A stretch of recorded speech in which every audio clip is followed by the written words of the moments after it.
Hi guys! So, dito tayo ngayon bumalik. So, second time natin. So, saan lang to?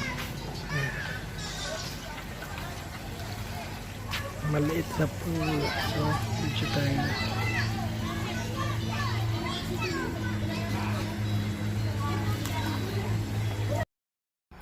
Maliit lang siya na pool guys. Yan lang talaga siya. Sobrang liit lang. Kumbaga parang pang family lang siya na pool. Ito yung at saka mababaw lang din siya hanggang ano lang siya, hanggang dibdib.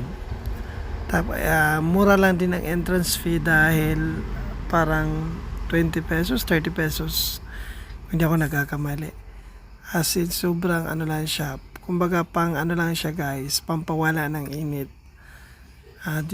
Kasi masyadong mainit nung mga panahon na ito. So yan, narigo kami rito. So yan siya guys, very ano lang siya. Thank you.